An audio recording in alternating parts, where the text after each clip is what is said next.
man, in case we got any stragglers, let us finish looking over some of this stuff here.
All right, Heidelberg Township Planning Commission meeting for October 2025 come to order. We'll start with November. Start with the pledge to the flag. Got one mixed up there. I pledge allegiance to the flag of the United States of America and to the republic for which it stands, one nation, under God, indivisible, with liberty and justice for all. With that, I'd like to declaration of a quorum. And we need to do an amendment to our agenda for the Section C, York County. It was brought to our attention today that the York County Rail Trail Authority request for a variance was not listed in Section 5C, along with York County Rail Trails Authority request for a special exception. Since this matter was brought to the attention of the Planning Commission within 24 hours before this meeting, and the matter is de minimis in nature and does not involve the expenditure of funds, upon majority vote, we can amend the agenda to add the variance request under Section 5C. So I make the motion that we amend our agenda. Do I hear a second? Second. Any discussion?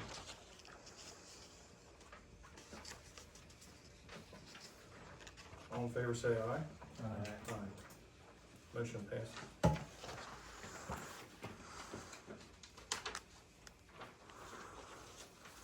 Okay.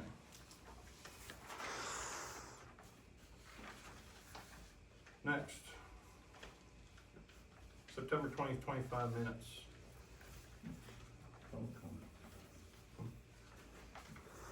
Oh, should just let you do it too. Had to back up one. Public comment. Have any public comment tonight? Go ahead, sir. I guess we'll do like we normally do, just state your name and address. And Jim Shaw, 3014 Lexus Drive. Lived in the area for a number of years, just moved back up here from Okeechobee, Florida. I don't drink, I don't smoke, I don't do drugs, I'm not on any antidepressants. I've been married 43 years, raised 8 kids, got 25 grandchildren, all biologically mine. Had a couple sons play football, they started at Penn State. Got a son that played football and started at Maryland. Got a daughter who was a school teacher at Spring Grove, and a tennis coach at Spring Grove. I got another daughter who was MVP on the Penn State tennis team. I'm not saying that to say I got a halo wrapped around my head so tight my brains are gonna fly out. I'm just saying that because I got some clarity and I got some skin in the game as far as this township goes, because I just moved here. Just want to tell you, this is I was in the freight business. I managed 600 Teamsters, local 430 up in Harrisburg. I worked in Buffalo and freight, Pittsburgh, Nashville, Waterbury, Connecticut, Milford, Connecticut, Okeechobee, Florida, Vero Beach, Florida. This is the nicest township I've ever been in. This place is about nearest to heaven as you can imagine. And the reason why I'm coming here and saying that, sometimes when you're in the midst of it, you don't understand it, all right? I'm on the planning board at Okeechobee, so I'm kind of like you guys. And we're fighting tooth and nail to keep, our area the way it is.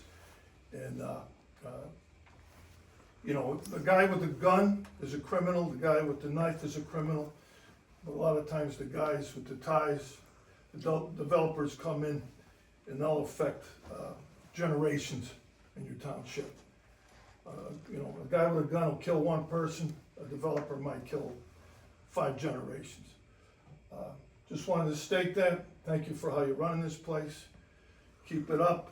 I love it. That's all I have to say, and I'll be out the door. Thanks for coming.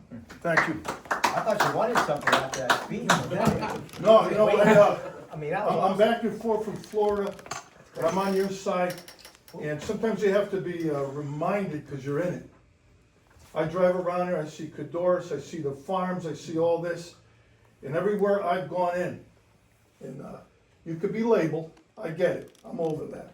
But, I wanted to read this. Let's see. Are you familiar with Thomas Jefferson thought of cities? Anybody here familiar with Thomas Jefferson said? His biographies? Here we go, I'll read this to you. Granted, this is 250 years old. Thomas Jefferson expressed significant anti-city sentiments, viewing large cities as a detriment to virtue, health, and liberty, and preferring an agrarian society of independent farmers. He believed cities fostered corruption, economic dependency, and an idle underclass, weakened the republic, and often contrasted them with the self-sufficiency and virtue he associated with rural life. His writings frequently highlighted the potential for cities to become pestilential to the morals and freedoms of their inhabitants. Corruption, he feared that densely populated cities would lead to moral decay and political corruption, making them resemble European cities. Health, he saw cities as an unhealthy environment that threatened the well-being of their citizens, as even considered devastating epidemics a form of divine intervention against urban growth. Liberty and dependency, Jefferson believed that cities encouraged economic and political dependencies, creating an urban underclass and discouraging the self-sufficiency necessary for freedom. That's from the 3rd President of the U.S. So God bless you. Thank you, Mr. Shaw. Mr. Shaw, Yes, sir. thanks for that, number one. Number two, my son played football with your son, and I'm just thankful he came out of that in one piece. Yeah. God bless They you. were fun to watch. What's your name? Andy Drew. Okay, nice to meet you, sir. You too, sir. Don't mean to be rude. I gotta go. Thank you. Thanks for I'm coming. his wife, You forgot something. and the mother of all those children. I think. Anybody else? Public comment? It's hard to follow that.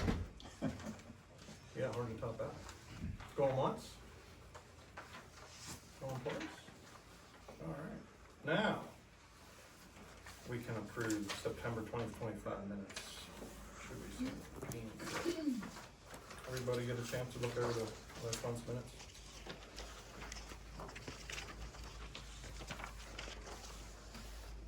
I'll make a motion we approve September 2025 meeting minutes. All in favor, say aye.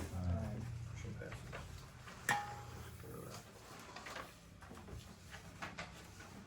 Old business.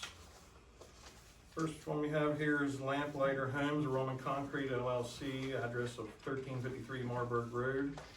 Final subdivision plan. Item number 1. Plan C-25-010 drawn by Clark Cromer, dated 7/1/2025 and revised 9/3/2025. Item 2, proposes subdividing 1 acre with existing dwelling from a 9.2 acre lot, allowing to build a future garage shop on the remaining area of the parcel. Item 3, final engineer comments addressed, waivers and approval to go before Board of Supervisors at November meeting. Zoning officer misunderstood status. This plan and waivers should have been on the October Board of Supervisors agenda. Mr. Cromer? Here tonight? No? Okay.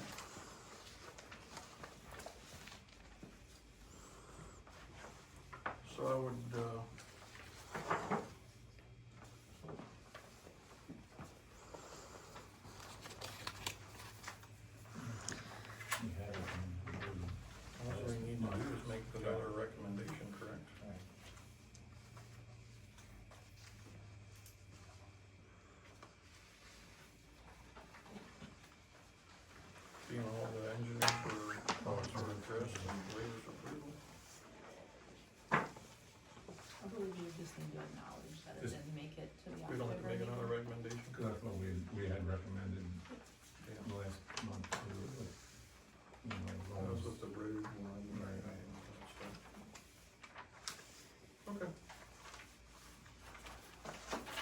Next one is Hanover Community Church, 1959 Smith Station Road, final land development and reverse subdivision plan.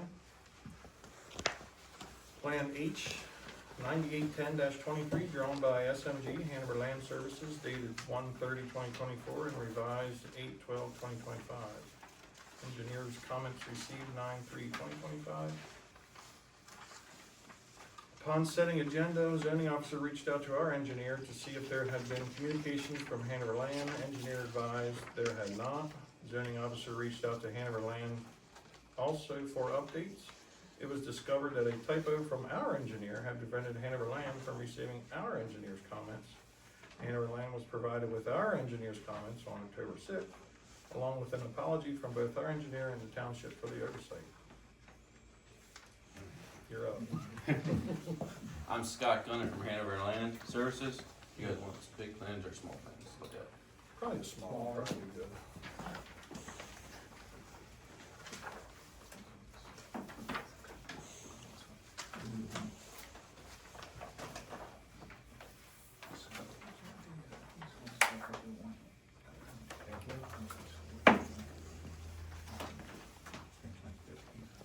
And here's a copy of our waiver request we submitted with the resubmission.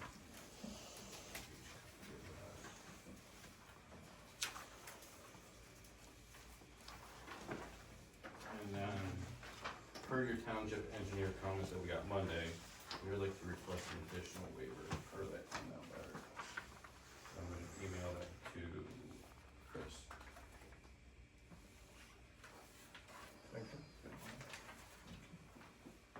So, you guys seen the plan before?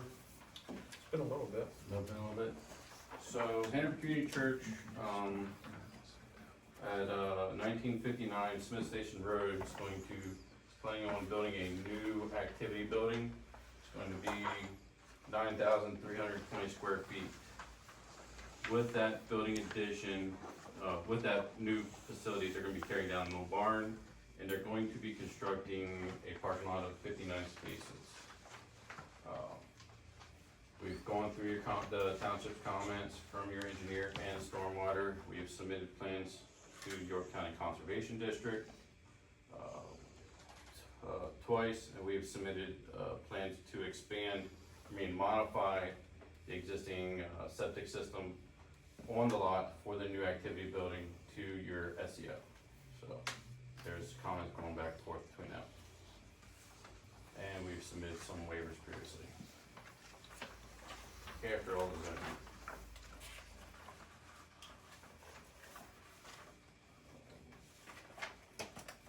With the new comments that we received from your engineer, one comment I'm gonna reach out and talk to Chris about. And all the other stuff is basically gonna be covered with the waivers and maybe one conversation with your township engineer. Do we have a copy of our engineer comments? I don't. You do, that's what I'm looking for. Perfect. So I'll read some of this stuff out here, for everyone to be able to hear. General comments, just says deed description shall be provided for the solicitor to review. The applicant shall address any stormwater management comments provided by the township.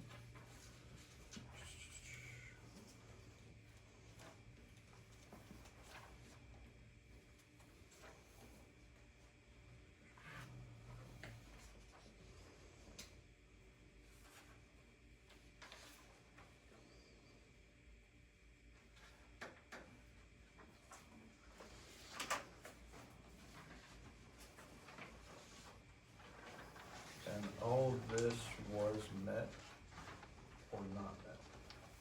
So the only thing is the conversation is gonna be with buffer. Around the We purpose? gotta see what Chris really wants. I was gonna talk to Chris Walker about that, because he's zoning officer. And then talking to your engineer, I think about the PennDOT one, because we are limiting the driveways, but we eliminated them up to the PennDOT right away. So we don't have to do any PennDOT. On the old lands. house side. Between our proposed driveway and the PennDOT right away, we were eliminating the driveways.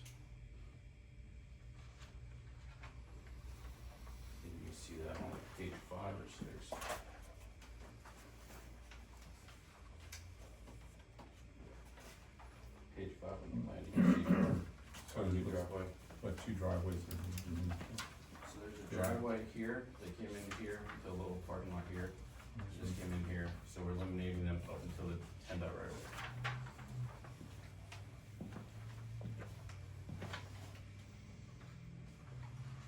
There's a small parking lot here, parking area. So the one entrance. Yes.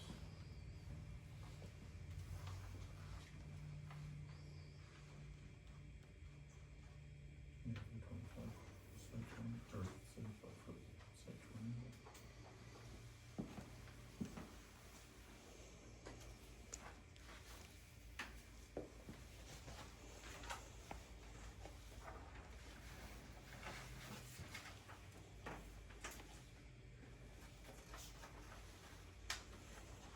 Then there's 4 waivers that go with that.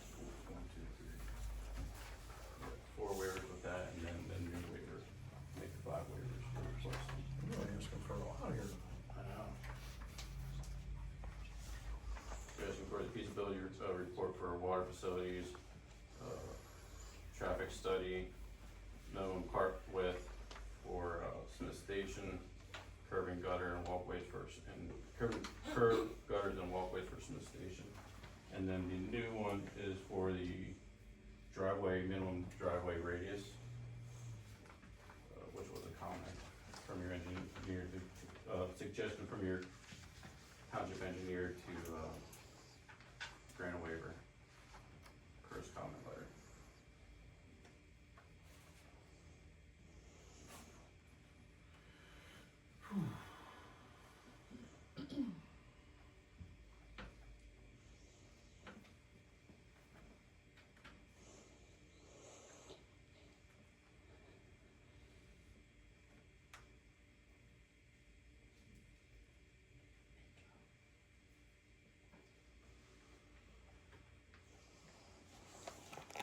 Do you know as far as the well what the GPM coming out is?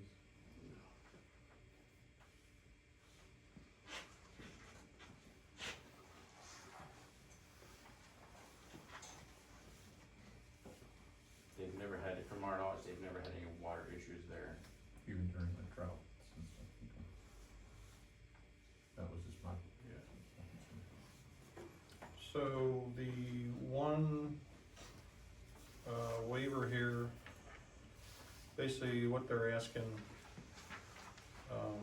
per our ordinance, I would assume, is what it's quoting. Section requires a 55-foot turning radius shall be required for all access drives. The applicant requests that Heidelberg Township waive the requirements associated with this section of the ordinance and allow the applicant to move forward due to the following justification reason. Due to the average size vehicles utilizing the church access drive along with no evidence of rutting or encroachment along either side of the access drive, radius or radii of this magnitude is not warranted. Additionally, per PennDOT's Title 67 Transportation Chapter 441.9, low volume driveway, the largest radius permitted for passenger cars in a 40-mile-per-hour zone is a 15-foot radius.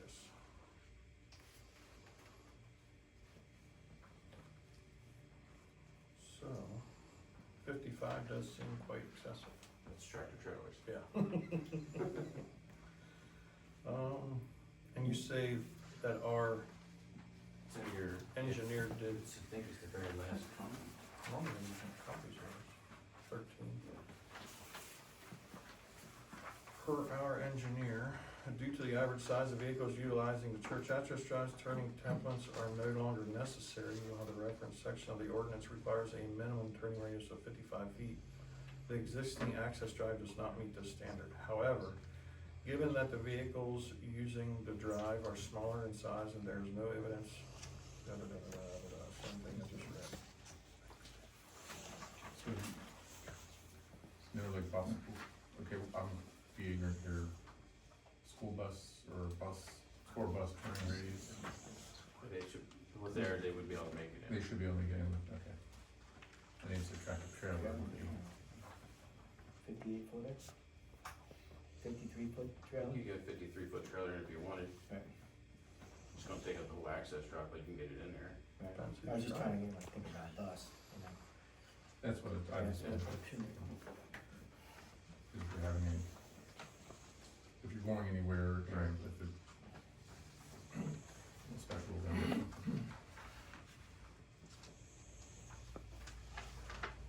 So this, the existing entrance is 15 foot. No, the existing entrance is like 38. On the plan, you know, I think we would modify when we have to do an HOP. How we'd be dealing with PennDOT since it is a highway, a PennDOT entrance. on the plan, you're showing what, 24, oh, 24 feet wide. wide, but the radius is, okay.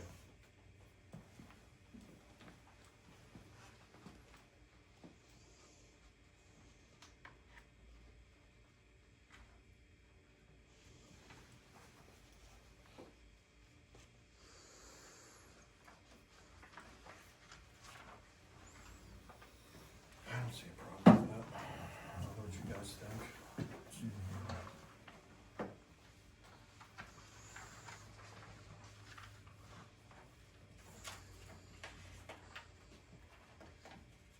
We can make separate recommendations or do all as one? I would do it all as one. Okay. What's the rest of the board think about the entrance? Doug?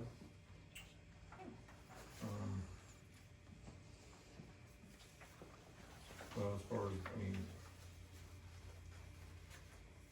the width of Smith Station Road to 24 feet from, what, 22 feet? 2 feet.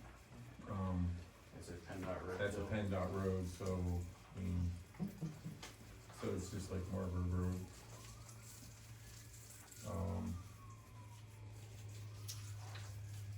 Same thing with the curb and gutter. Curb and gutter, there's no other curb and gutter along there. What about stormwater management along the front of the property? It all runs onto our site. Oh, okay. Should be a problem. So you guys gotta take care of it anyway. On the other side. 2 feet.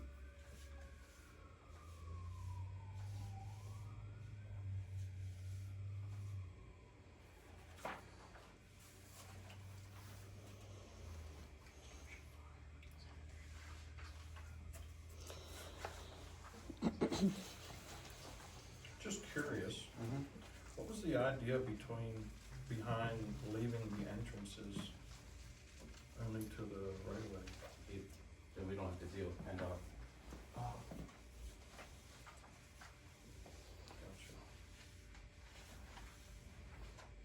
See the church some money.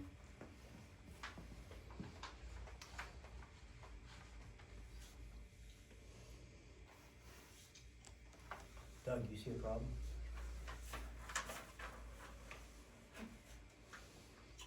Yeah.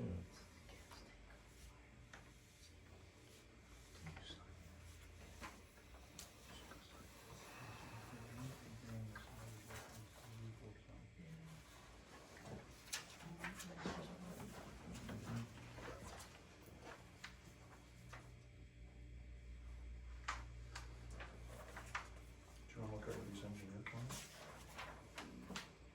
I was just looking for the stormwater management, whether it was over the back corner of this property. Yeah. Curb and gutter is required along Smith Station Road, and a modification request of this requirement may be applicable as there is no existing curb line within this parcel's vicinity. And there does not appear to be any drainage need for curbing. That's why I asked about the stormwater, well, that's why I asked about the stormwater management, because if you have to deal with stormwater management, then you should have curbing ones to try to manage the stormwater, but because it's all gonna be going back onto the property anyway, the curbing would be moved again.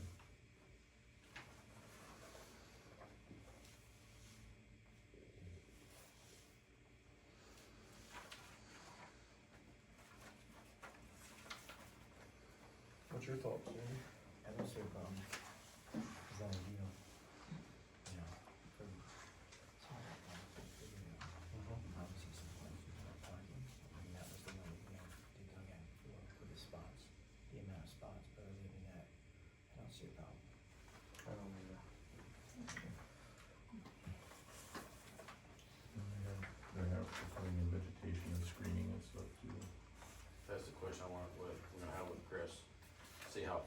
We only put it where we put an addition right against the Yeah, addition of Chris. but then you're also putting stuff down in So the Chris- retention basin, so. Once it's further out, have a conversation with him on that. So he wants some back. That's the conversation, he didn't make that comment to your town, the engineer made it. I wanna talk to Chris about it, to see, he's the zoning officer, to see what ultimately he would like to see.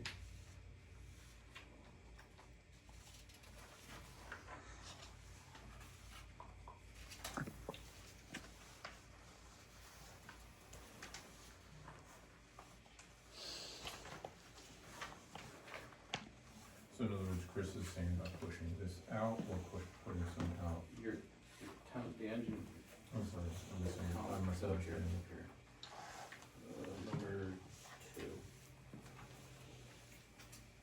Oh, number one, actually.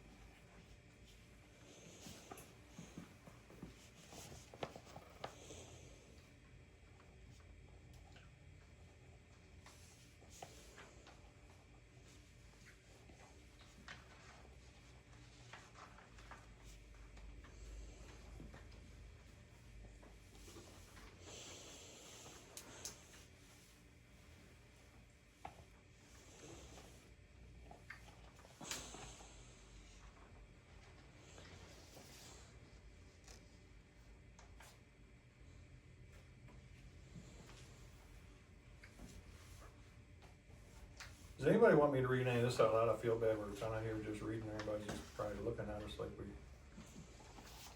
bunch of vegetables. Yeah. So, I'll just, go through one or two of these here real quick, just to break down. The one's this, feasibility report on water facilities, so basically, trying to see here, applicant requests the Heidelberg Township waive the requirements associated with this section of the ordinance and allow the applicant to move forward due to following justification reasons. The applicant's non-residential use is existing and a significant increase in the amount of water used at the site is not anticipated. This proposed land development project involves a new building to serve existing activities at the property which are currently taking place at the existing worship center. Instead of these existing activities occurring at the existing worship center, they'll occur in the new building. This project simply involves a shift of where the activities occur on the property, but not a significant increase in the use itself. So that's why they're asking for the waiver for that.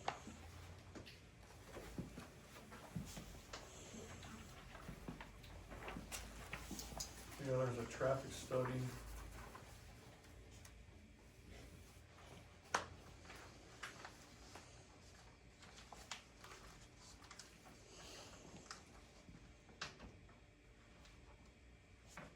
Similar to the previous waiver request, the applicant's non-residential use is existing and a significant increase in the amount of traffic is not anticipated because the new building is only replacing the existing structure that was previously being used along with the worship center that was previously being utilized for similar activities that will now occur inside the new building. The anticipated average daily traffic for this site with the proposed improvements included is 151 during the week and 581 on Sunday. These values are well within the parameters of a low volume driveway, which is the type of existing access utilized by the applicant.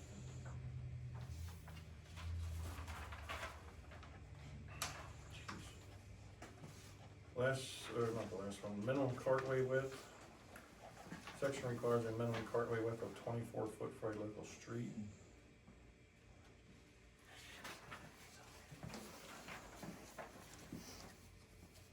Smith Station is a state road rather than a township road, and the road width of Smith Station Road is consistently the same plus or minus along the entirety of the road from intersection with Hanover Road 116 to the intersection with Blooming Grove Road 216. Expanding the width of Smith Station Road for 400 foot along the frontage of this property would be inconsistent with the entire length of the road. The last one, curbs, gutters, and walkways. This section requires curb, gutter, and walkways along new and existing streets. The applicants request that Heidelberg Township waive the requirements associated with this section of the ordinance and allow the applicant to remove forward following justification reasons. Smith Station Road is a road that does not have any curb, gutter, or walkways along the entire length of the road. The addition of these features along 400 plus minus feet of the stretch of Smith Station Road does not coincide with the remainder of the road. Additionally, it is unlikely that PennDOT will desire such improvements to be installed. So if anybody ever wondered why there's sidewalk in front of the new mini storage along 116 Spring Road, there's an example of sidewalk nowhere.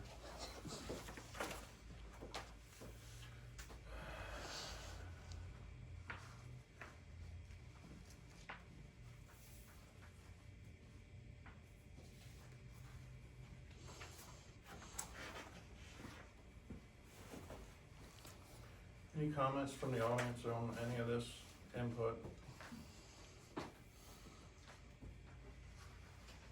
Travis, those parameters were all discussed at length at the zoning hearing when the special exception was approved.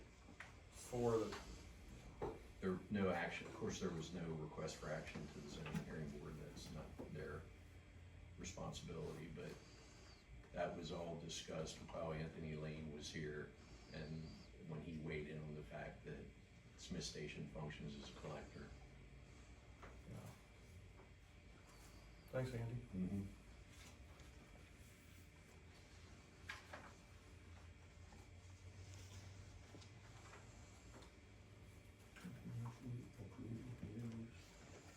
I don't see any reason why. I mean, it was pretty cut and dry, makes sense.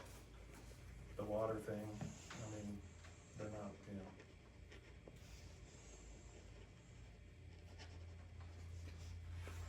Mr. Wainwright, I agree, what you're saying, there's no, do we have to name, oh, sorry, no issue.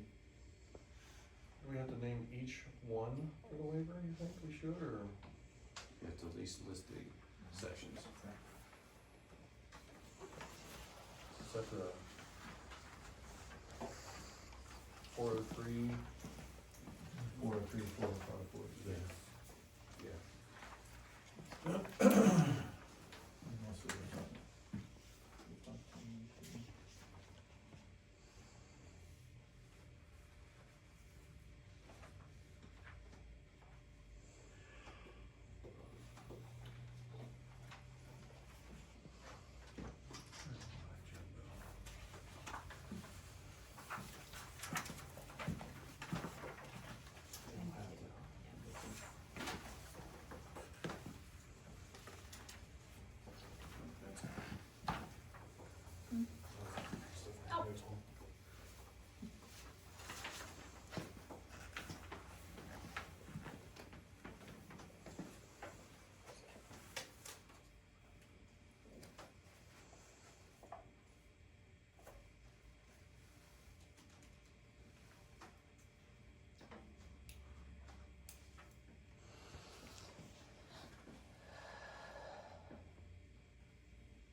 You good? So I'll make the recommendation, we grant the waiver for the, is it section 403? Is that what you said? Yes. Section 403 for the feasibility report on water facilities. Section, so you want to just do these all in, I gave her the paper. okay, I would make a motion to accept the waivers, and And not name just- everyone, yeah, if you don't want Okay, to name that's gonna be everyone, but Chowder. it's 5 in total, correct? It's, 1, 2, 3, 4, and 5's the new one, Yep. yes. We make a recommendation to the board of supervisors, right? Mm-hmm. No, sorry, okay. So I make a recommendation that we grant the 1, 2, 3, 4, 5 waivers that Hanover Land is requesting for the Hanover Community Church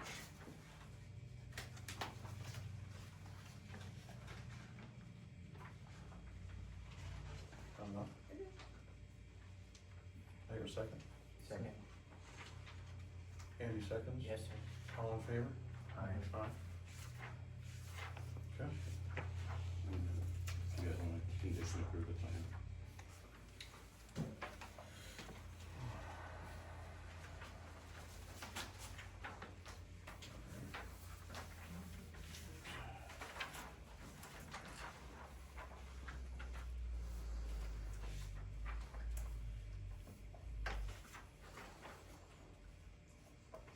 Just conditionally approve all Jimmy's comments are made and that, good for you. You're Okay. okay. They know we were taking care of it. I make a motion to, recommend approval to the board of supervisors based upon,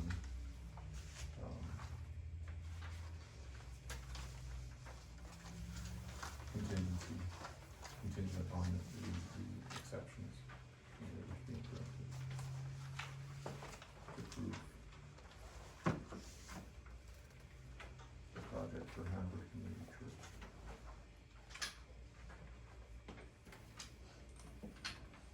I'll second. All in favor say aye. Aye. Thank you. You wanna keep those comments? Take it easy next time. You wanna keep them, Travis? Yeah. Thank you.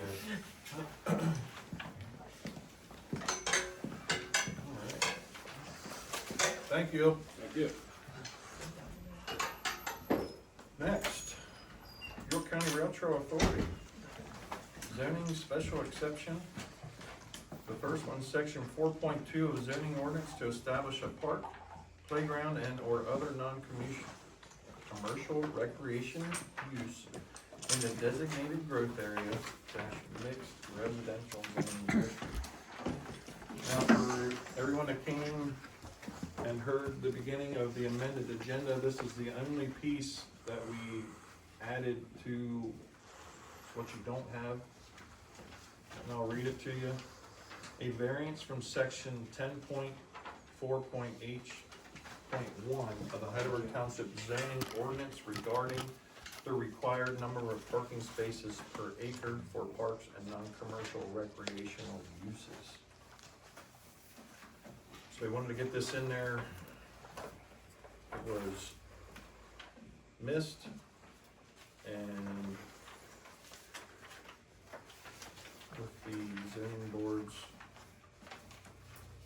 meeting being moved up to the holiday, I want to make sure we can get it in there. So, how are you? Good evening.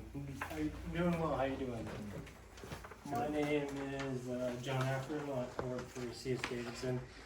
I am the engineer of record for the York County Rail Trail Authority, and I'm joined here with the chairman of the authority, Frank Kemp.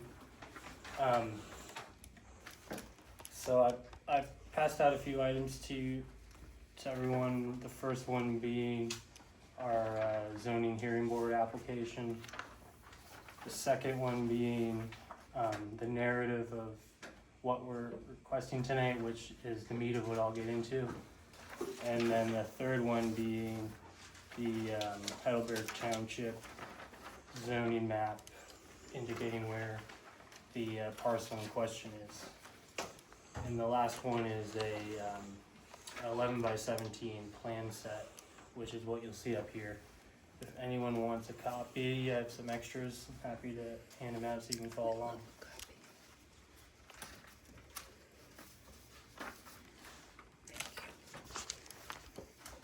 Anyone else? So, what we're asking for tonight is a recommendation to the zoning hearing board for two recommendations. One, that you approve the variance that we're requesting related to parking for a use of a park. So the zoning ordinance requires that for a park that there be 3 spaces per acre of the lot. which would result as a required, this parcel in question is 12 acres, so that would require 36 spaces. And the second request of the recommendation we're asking for is that you approve a special exception to allow for a park within the mixed residential, mixed, is it mixed, Mixed use, mixed residential zoning. yes, Non-commercial. yeah, designated recreational. growth area, mixed residential. So parks in that zone are only permitted by special exception. So, just wanna give you a quick background of the parcel, which I believe you guys are somewhat familiar with, having,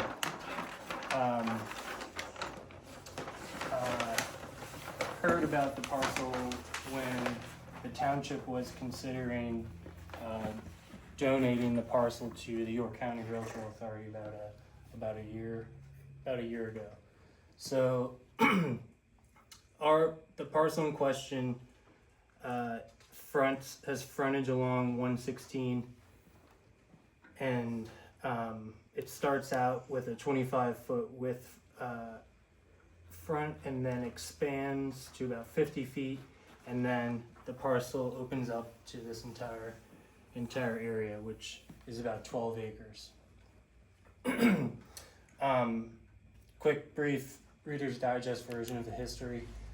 1967, about then, Heir Wareheim deeded the property to J. William Wareheim, and it stayed within J. William Wareheim's name until about... That's my great uncle. There you go. You might know more about it than me, so correct me if I'm wrong. In 1997, J. William Wareheim then decided to... that first parcel in 1967 was this parcel, this parcel, this parcel, and this parcel. In 1997, he decided to subdivide the whole parcel into 3 parcels. So lot 1, lot 2, which included the back portion, and then lot 3. A few years later, he then subdivided lot 2 into the smaller frontage, and then this larger one, that is the parcel that the York County Rail Trail Authority now owns, is lot 4. When he subdivided it that second time, he went in front of the zoning hearing board in 2002 and was granted a variance for the frontage of the lot, for it only being 25 feet, and I think the minimum at the time was 100-foot frontage. So that variance still exists with the land today. 2008, J. William Wareheim passes away, and the parcel is then moved into his estate, and the estate being everything that wasn't bequeathed to specifically bequeathed in his will, was then to be given to the foundation that he had set up. And this being something that wasn't specifically given to anyone, so this went into the name of the foundation. When it was in the foundation, then it was given to Heidelberg Township in about 2009. And so since 2009 to 2025, it's been within the possession of Heidelberg Township. 2025 comes along, and Heidelberg Township graciously donates the property to the York County Rail Trail Authority for the intent to build a trailhead so that the Hanover Trolley Trail can have a trailhead and parking, and allow folks to come enjoy the Hanover Trolley Trail without being a burden on adjacent streets and to neighboring properties of where the trail is crossing. That's good. That's very accurate. I Okay. was born in 1967. Too bad they didn't give you the Yeah, no parcel. problem.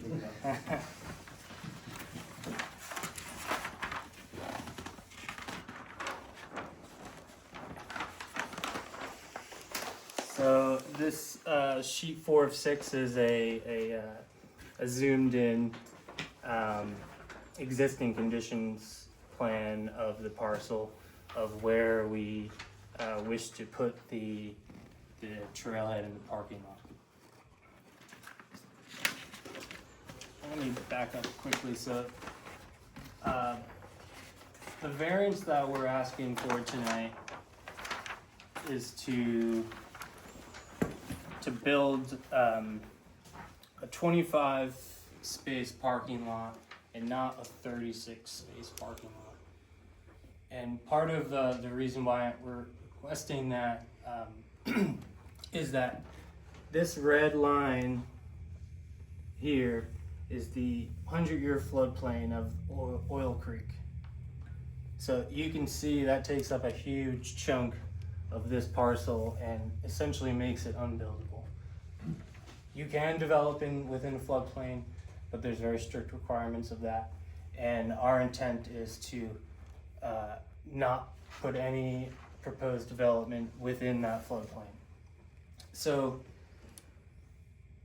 that floodplain makes up 80% of the entire parcel. So only about 2 acres, 20%, is technically buildable.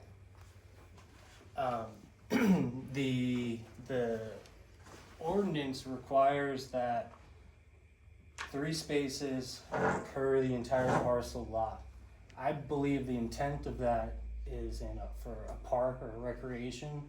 When you have a park where the entire park is usable, if you're going to be putting ball fields, soccer fields, playgrounds, whatnot, you want to make sure you have enough parking space for the usable area of that lot. In our case, 20% is usable and the other 80% is the floodplain. You also have wetlands here. You have wetlands within the restored floodplain and then the actual base flow channel. Part of this is the floodplain overlay zone, which we fall into here as well, is to minimize your disruption into that floodplain. So the authority is discouraging anyone from traveling out into that floodplain. It's for viewing, not for actually recreating in there. What's gonna be put in place to prevent people from either pulling off into that if the parking area is full, or? So there won't be an ability to pull off in the parking area into the floodplain itself. I'll show you why.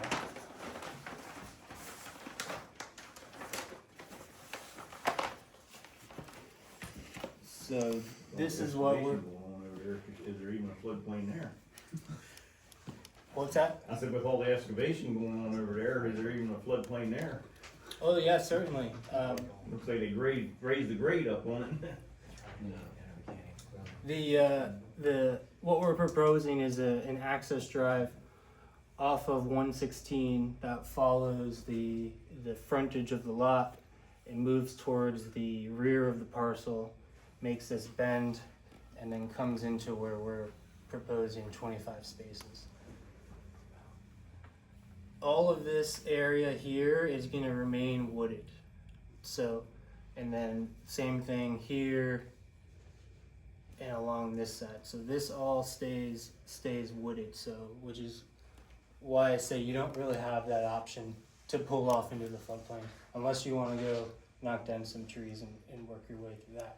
But these parking spaces themselves will have the concrete curbs that sit at the end of the space.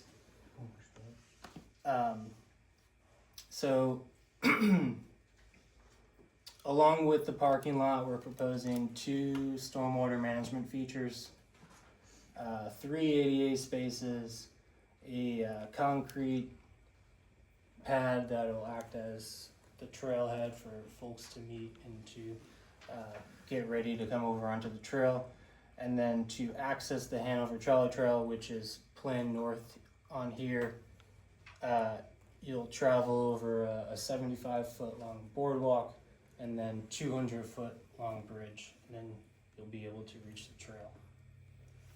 Do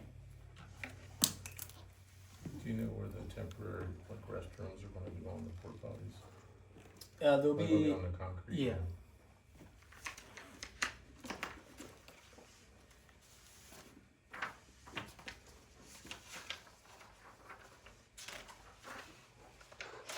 But along the driveway itself, is there,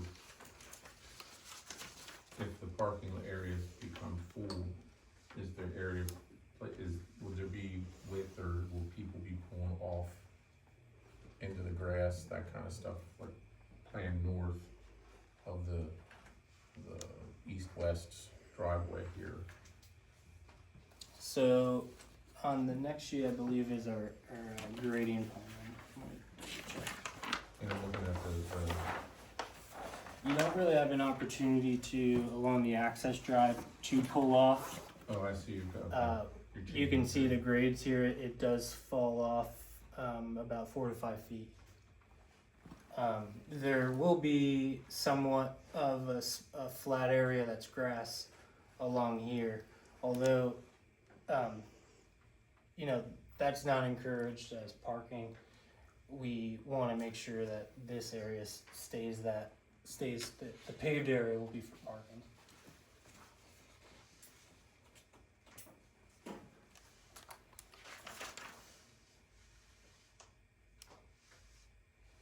So one of the requirements for a variance is that there's unique physical circumstances or conditions, including irregularity, narrowness, or shallowness of a lot size or shape, or exceptional topographical or other physical conditions peculiar to the particular property, and that the unnecessary hardship is due to such conditions and not circumstances or conditions generally created by the provisions of the zoning ordinance in the neighborhood or district in which the property is enclosed. The unique physical characteristics of this lot is that 80% of it is covered by the floodplain. And what we're trying to do is minimize any impact to that floodplain. And as you can see, all of our proposed development is outside of that, which was purposely laid out the way it was to make sure that none of that parking lot would be in the 100-year floodplain.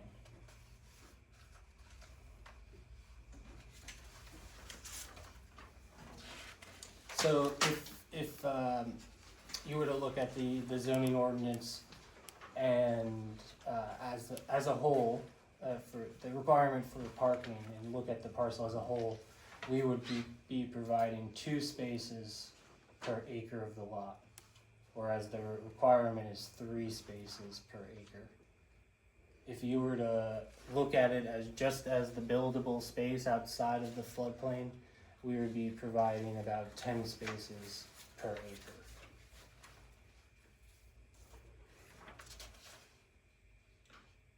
Under the brief project summary, I think that was provided to the zoning board. It says based on usage, more parking could be added if needed. Do you have any ideas where those additional spaces were going to be added, or how they were going to be added, if you've already got everything taken up? So should the authority desire in somewhere down the line that they determine that 25 spaces just is not enough and it's always full, there is space that is still outside of the floodplain that would allow for a loop to build. But I want to be clear is that's not our intent right now. We don't want to overbuild this parking lot and for budgetary constraints. And 2, we don't want to add a whole bunch of unnecessary impervious area that might not be used.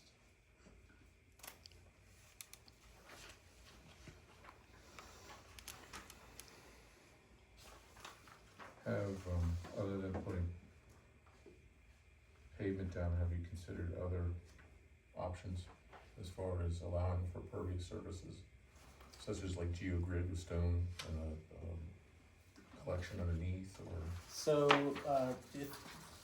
we tend not to use any type of aggregate, like a two-way stone for a parking lot, because it's very difficult to maintain in the winter with the plow. The plow will always, not intentionally, but usually brings aggregate with it, and it becomes a very, very hard thing to maintain. And the authority's goal is to build infrastructure that requires minimal maintenance, and that gets them to a place in the future to turn it over to York County. So the other idea there is we've considered an impervious pavement. The issue with impervious pavement is that the pores itself clog up very easily, and then it also becomes another maintenance issue of where you're having to pay a third party to come and jet vac those pores to make sure that they stay clear. That's why I was thinking more of like the geogrid type material that you put down and then put the stone on top. That way when you're plowing over top, the geogrid keeps the plow from digging into the stone to plow the stone off. It's basically like a plastic mesh. I'm familiar with Okay. it, yeah. Yeah, it gets 2-3 inches thick or whatever.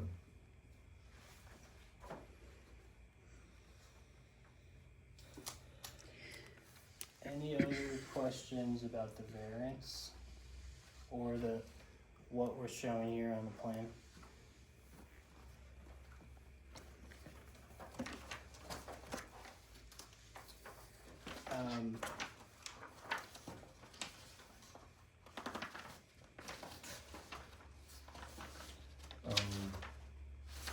What about, there's a residence along 116 here. Is there any, I'm not seeing any vegetation or anything shown, or is that all, you said that was all woodland already? Or was Yeah, so the existing lot itself is all wooded right now. Against those two property lines, sense that you're gonna leave trees? Yeah, this would all stay wooded right here, including here, so we would have a good buffer between this parcel that I believe is what you're referring to as the residence. Yeah, there's a. Yeah. The parcel that's right here is used for a billboard, which is owned by John Trone. And then also the parcel on this side is also used for a billboard, which is owned by John Trone as well. There is another parcel over here that has a farmhouse that you can't see on the plan, which also would be shielded and by the existing woods line. So the access drive along 116 requires so coming from Plan West requires a safe stopping distance of 358 feet. So if you're familiar with 116, you're traveling uphill on this side. And so with the legal speed limit and that grade, that results in that safe stopping distance. We have well over 500 feet of eyesight that way. And then coming from, if you're traveling along 116 in this direction, the required stopping distance is 398 feet. And in that direction, we also have 500 feet of visibility. We also meet the clear sight triangle requirement, which 116 is an arterial route, and within the zoning ordinance, an arterial route requires 150 feet of a clear sight triangle, which we also have here.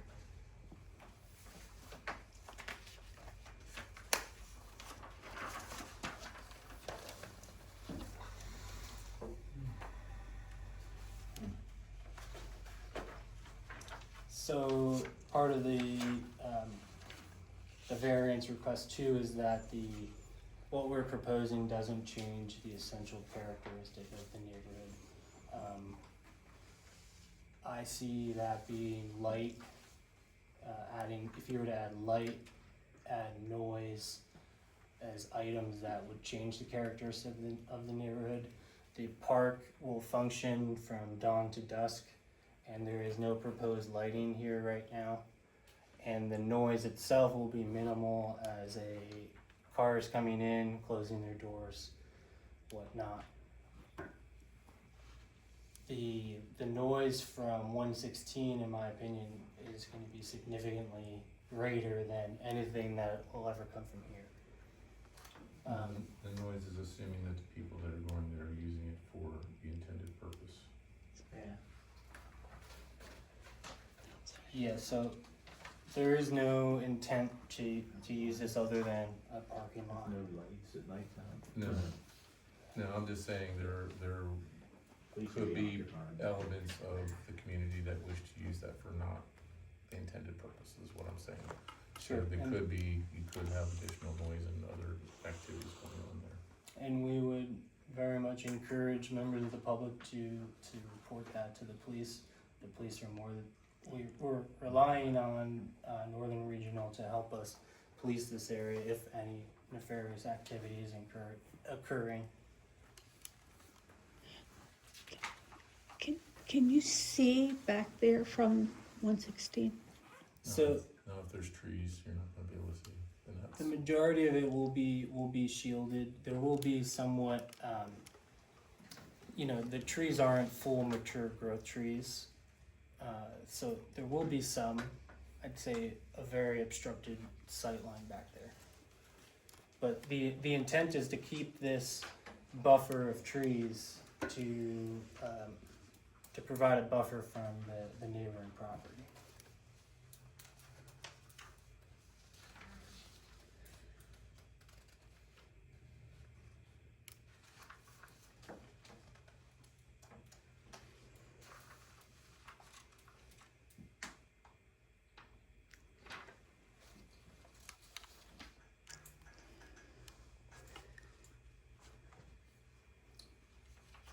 So within section 8.4.z for parks, playgrounds, and non-commercial recreation uses, one of the goals of that is to preserve the natural features, that being water courses, steep slopes, vegetation, unique rock outcrops. We believe this plan accomplishes that by limiting the parking lot to outside of any wetlands, floodplain area. How many acres again? Of outside of the floodplain Talking or about the parking, 10 acres you said? the entire lot is 12 acres. But 2.5 acres are usable. That's what I thought. It's wetlands, ponds. Yeah, in looking back in some of the history on this lot, I pulled some of the old aerials from the 30s and 40s, and it looked to be that there was a farmhouse. White farmhouse, right at the corner, burned down probably in '93. Okay, then Where the Trone billboard thing, right around there. right, and that these were the ponds for that farm. Yeah. Since it stopped being a farm, I'm not sure when. I think they might have drained them. Yeah, I think they cut out an opening as a weir into them, which allows the water to flow through and not pond up. But they are still classified as wetlands, and they show up on the national inventory map for wetlands.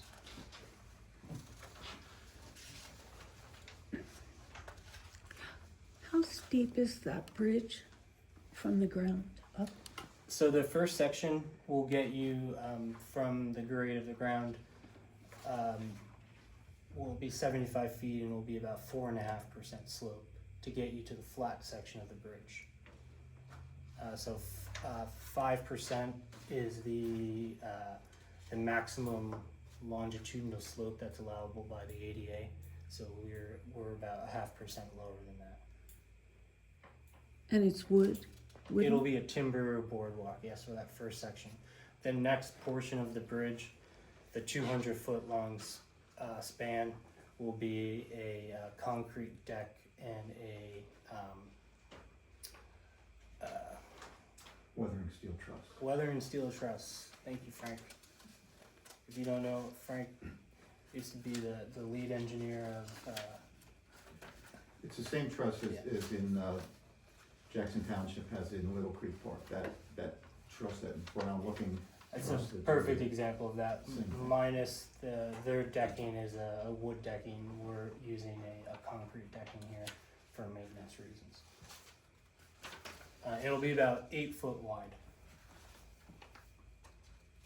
So the second ask that we have, should you want to recommend approval of the variance, is the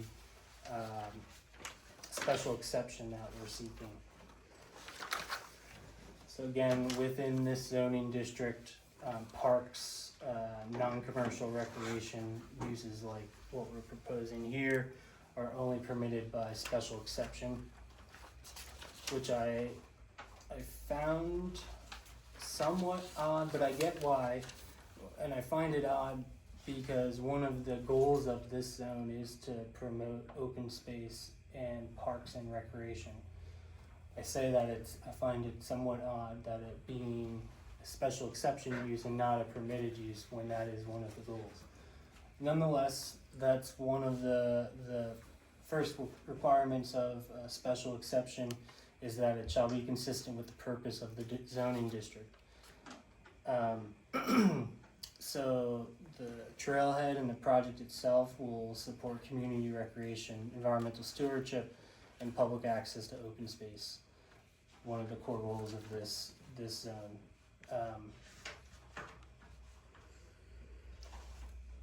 Second requirement is that the proposed use shall not detract from the use and enjoyment of the abutting and adjacent or nearby properties.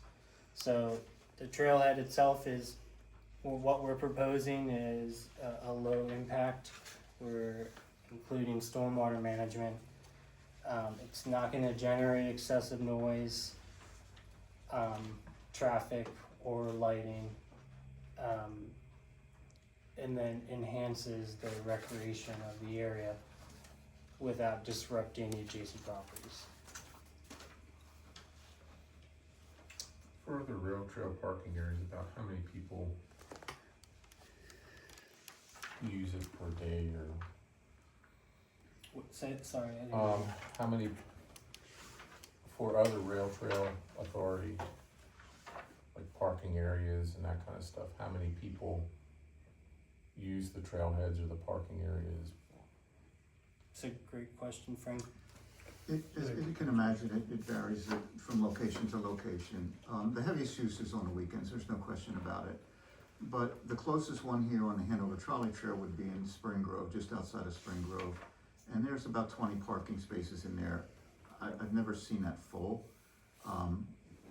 But if you go down on the Heritage Rail Trail, which is county park zones, they have some bigger lots in more developed areas perhaps. And there's probably, let me see, probably 30 parking spaces at Gladfelter Station. And on a busy weekend, it could get full, yeah. But that's a developed trail that, you know, it's close to population centers. We don't think that's gonna, this location is gonna warrant that use. The other thing is, in our plan is the next parking lot similar to this would be in Mengus Mills. So, that would be, you know, people would have their options of which parking lot to use. Cause I know when this was initially brought up, I guess last year, talking about you need parking areas every so many miles along the trail, otherwise people just start pulling off in yards and along the road and that kind of stuff, so. That's why I was trying to get at, well, you know, our 25 spaces is gonna be enough, you know, are you gonna be having to then come back and say, hey, we need to add additional spaces, yada, yada, yada, yada. That's my only concern, that giving a blanket approval to do this with that caveat that's in here saying that, you know, you may come back and you may add more if necessary. That's, Yeah, it's a, to me, that's kinda like a poison pill for this variance being requested, that's all. But as the trail, as the Hanover Trolley Trail gets longer, and again, we're pushing from Hanover towards Spring Grove. When we get to Mangus Mills, there will be a trailhead lot there, so that would, reduce the demand that this particular lot would have. As the trail gets bigger, more people would use it, but again, there would be another facility for people to park at to use the trail, when it gets that far. and again, what we're trying to do is minimize our impact here, proposing something we believe is adequate. The may is just saying that in the future, if, you know, everyone in Heidelberg Township loves the Hanover Trolley Trail and this thing is full 90% of the time, which I hope that happens. I want people to use the trail that I'm designing. The intent here is to minimize our impact and not build unnecessary infrastructure that doesn't get used. Wasn't it initially like 80 spaces or something?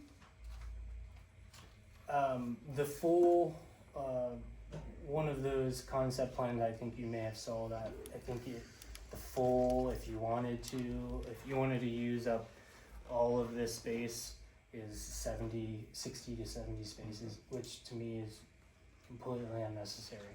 I agree, at this point.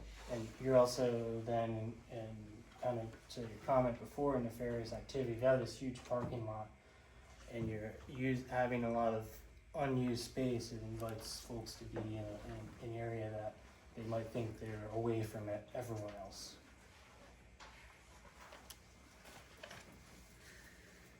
Any plan for any lighting at any time? No plan for No. nothing? There's, even the rail trail, the Heritage Rail Trail, would you It's get like Brillhart or Blackfire Station have any? Nope. They're all? Okay. Yeah, and the intent there is not to encourage anyone to be using the parking lot after hours, or to be using the trail after hours. The trail is open dawn to dusk, same thing for the trailhead. Okay. But then wouldn't that also mean that if there was a car back in there, the police wouldn't be able to really see it back there? If you know, they were back with their lights off, or Yeah. even a group of cars.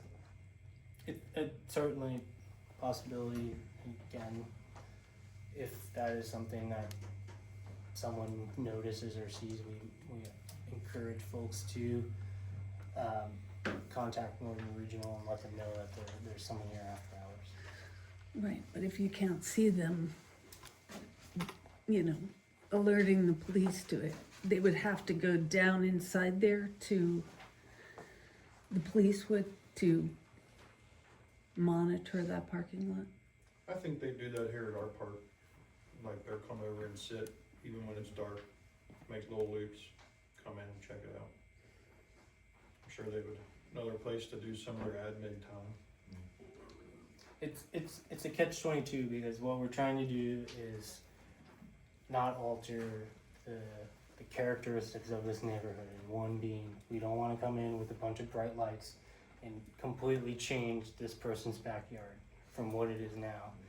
And two, we don't want to come and take down this buffer from that person's yard, which is a requirement of your zoning ordinance, is that they're a 35-foot buffer yard.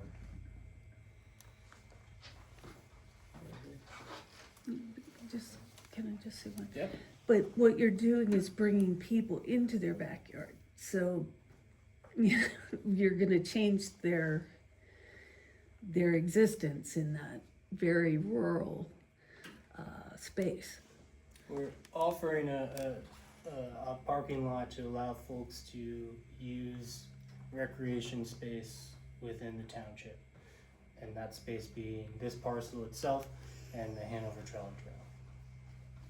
Better, they could figure they had the best seat in the house to get to the trailhead. the do nothing approach leads to only more problems of folks upset near the crossings along roads where folks wanna access the trail, but they have nowhere to park. Yeah. The nearest parking lot to here is Hanover, Mile Field. That's about 3 miles from this point. I think a lot of people park along the road or it gets run at the crossing, park in the grass and it's like a wide shoulder there. Yeah, the wide shoulder encourages that, which is part of the reason why we want this here. Okay. Anything else? No, you got any more questions? Okay. Just to reiterate, we're asking for a recommendation for the variance to approve the variance. Make the recommendation to approve the variance to the zoning hearing board, and to make the recommendation to approve the special exception to the zoning hearing board.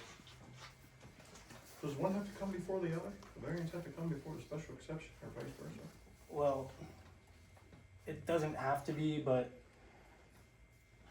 it would be, it's not best practice to ask for the special exception and then come back and ask for a variance should the variance not be requested, not be granted. Because if we don't get the variance, there's no point of asking for the special exception. So you would do the variance first? Yes. Okay. It's second on the paper. All right, any discussion from the board? Thoughts, feelings? I'm familiar with the project. I think everything looks good, makes sense. I just have some issues regarding safety and security, and that's only because of what I have experienced down at work in the dark, even somewhat lit parking area. So, The sign at the beginning of it, park closed at dark. Exactly, park during grass. doesn't matter. Well, We've had- back there, they get a ticket, We've had, Yeah, we had no trespassing and that they ignored them. So, when people were worried about campers going back there and setting up. when people were gonna do nefarious things, people were gonna do nefarious things, I'm sorry, that's my only concern, and there's been some issues I know of already in this area that have been not good, so. I would agree to that, I mean, but take for example our own park, we have no lighting up there, but we have, there's another one on the snack shack, is there like dust of dawn or something on there? I don't think so. Isn't there? No? There's no lights on. No. It's a little more. But we have also had some issues here of late. On the back of the So, building. I'm not saying the light would have deterred any of that, but There is one up there. I think John. you got lights up here and you've analyzed the place. It is my experience that bad people will do bad things no matter how many lights or gates or whatever you put up. Yes, you are correct. And I guess that's my concern that I'm trying to. But if it is dusk to dawn park, there is no reason for lights. Right. And if, once it is complete, it's just a good reason for the police to go back in there and park for a few minutes, do their paperwork and make a loop and leave. And if they're back there, it might help to deter too, if somebody pulls in after hours.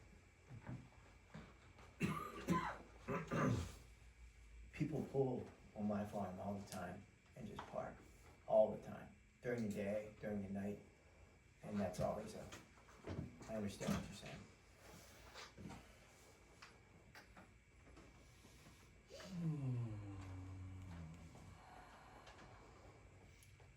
Well, I'll do the variance.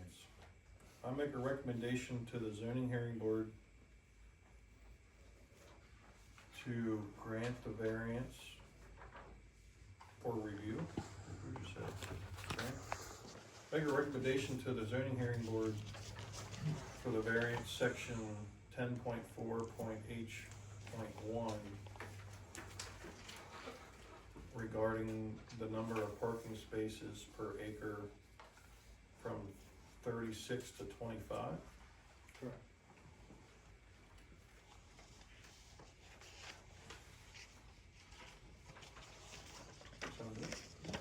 a second? I'll second.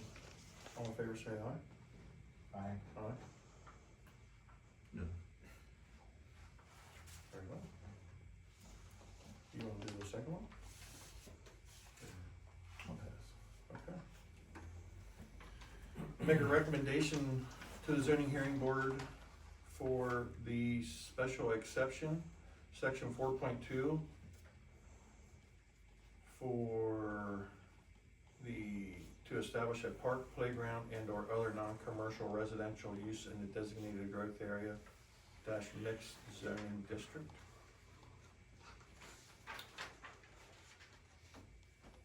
Do I hear a second? I'll second. All in favor, say aye. Aye. Aye. No.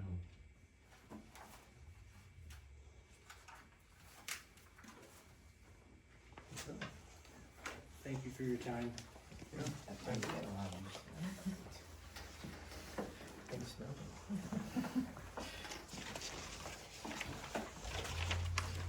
New business. Anybody have anything for new business? I just have one thing that I'd like to bring up. Back here. Oh, Did you wanna go first? go ahead. Two things, Travis, I just wanna make sure are on your radar. Somebody at the Board of Supervisors meeting, I forget who, brought up the fact that we're probably due for a comp plan update and a zoning ordinance update. You heard that, right? And I think the procedure for that is that direction has to come from the Board of Supervisors to you guys. I know Judy's talked about it. And Barb had talked about it too. So that actual direction though hasn't happened yet, right?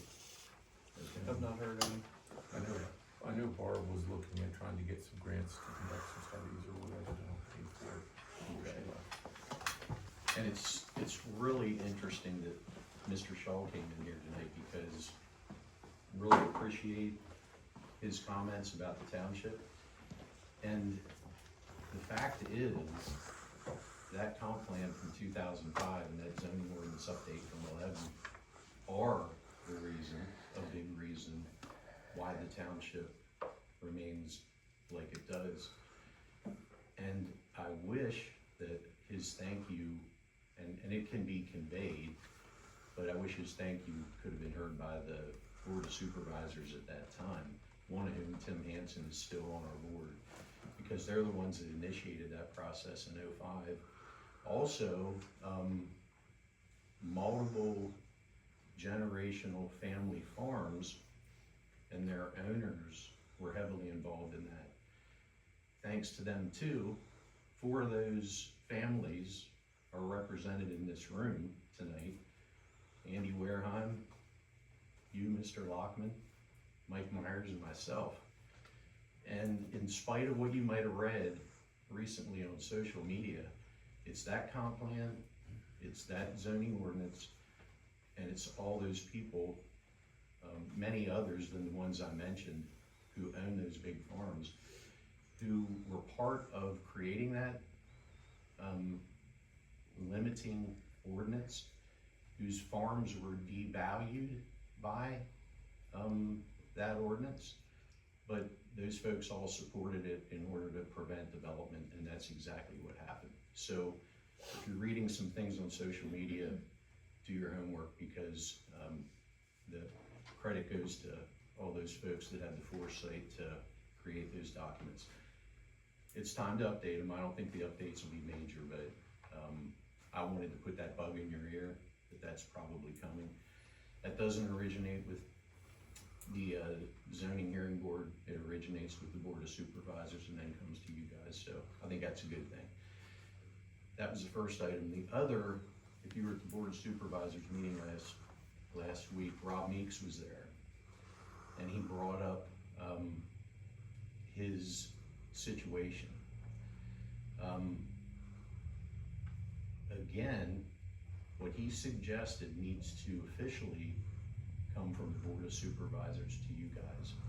And again, a recent post on social media, absolutely false, regarding his decision.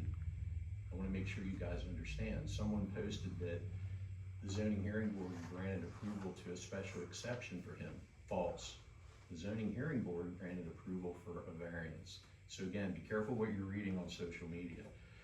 The issue here is they came in for a special exception for a commercial daycare in an ag zone in a residential neighborhood.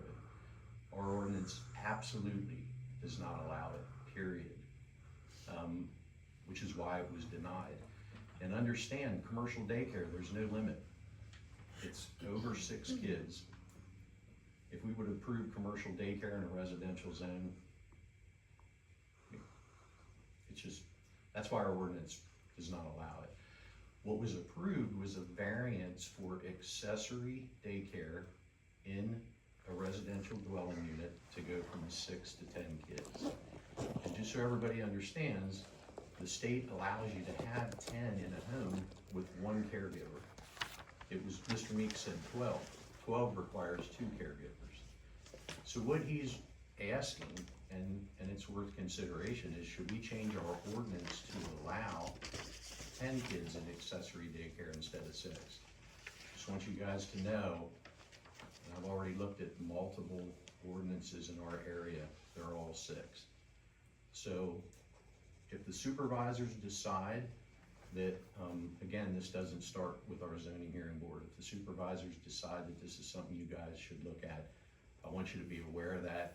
The reason I brought it up was because of the false statement posted on social media. I wanted you guys to know what the truth is, and then we'll just wait and see what the supervisors suggest as a result of his request. Thanks, Andy. Yep. Thanks for all that. That's pretty much part of what my piece was for the new business. Had a resident reach out that wanted to be here tonight and could not make it, but he was at the last Board of Supervisors meeting and definitely, I believe, felt the same way as far as wanting to see if it could be looked at to change our ordinance from 6 to 10. So I told him I would bring it up, and I don't know exactly how we go about it, if we ask them to consider. So I think the supervisors did direct Chris Walker at the meeting to start to look at what other ordinances allow. And again, that would be your decision to make a recommendation, and ultimately the board's decision. All people have to decide is if it's your neighbor, or what would you prefer, a limit of 6 or a limit of 10? The whole reason the 10 is coming up is because the state allows 10 Right. with 1 caregiver. Thank you guys. Thank you, already. Probably important to mention at this time that if they are all your children, that's okay.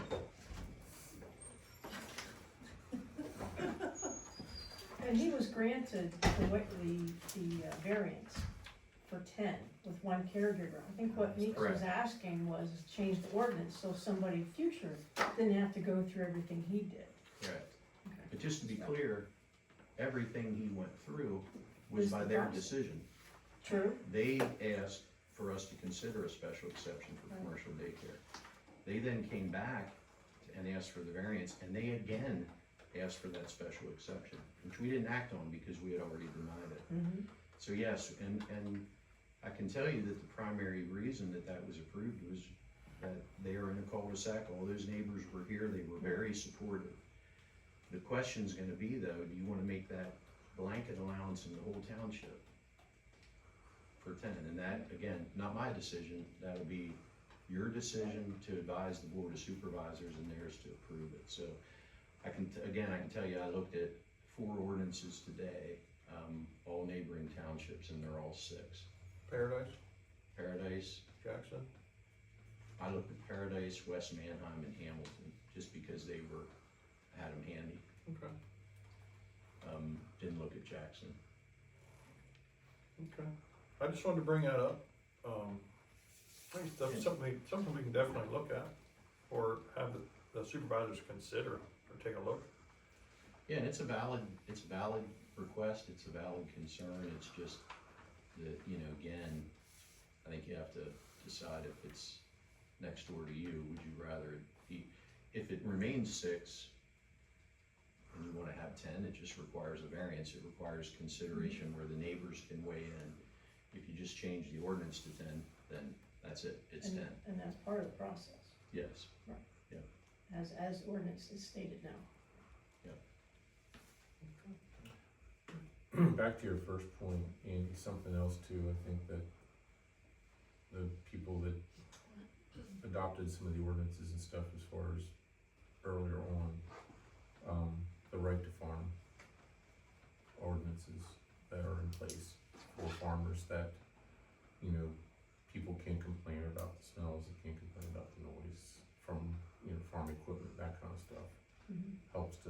Also helps, you know, keep this agricultural. And I forgot one family I should have mentioned just because he's not here tonight, but Justin's family, the Foreman family, the development pressure on our end, ours, Andy Wareheim, the Foreman's, extreme when you look at what's going on in Penn Township. And the creation of the sliding scale zoning dramatically limited what we can all do. And as I said, devalued the farms, and we all agreed to it.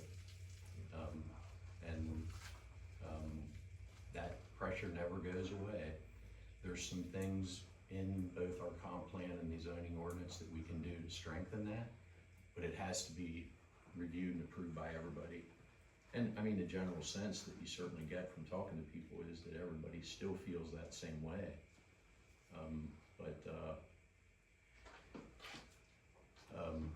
Anyway. Copy on paper. Yep. Well, I know Chris had mentioned, I guess, the farm that went up for sale on Mill Road. Magnus Mills Road. Magnus Yeah. Mills Road. Yeah, Sprinkle Farm. You know, developers were calling and wanting to know, you know, what they needed to do or How much they could do. how much they could do, and Pretty small. Is that fairly small? and he's like, what? 19, 17, I was something gonna say, like that. 23, right around maybe 20. And 20. But it was like, he said, well, we can only do whatever the sliding scale is, like 3 or 4 lots now. That's it, And they're- yeah. I don't think they've even got that with Two maybe. like site along the road frontage. Yeah. Yeah, and they basically hung up on him right away. He said he had multiple developers call him about that. And, you know, obviously, water and sewer weigh into that as well. Well, that's the other thing too, is we gotta watch that too. Yep. Okay. And you guys handled that subject well at the water committee meeting, so I felt good about what I heard that night as far as where everybody stands on that, meaning not, you know, not designing beyond what. Not expanding. Correct. All right, Okay. thank you. Anything else before I close it? There will be an amended copy posted on the door for anyone that needs to see it. With that, I make a motion, we adjourn. Second. All in favor, say aye. Motion carried.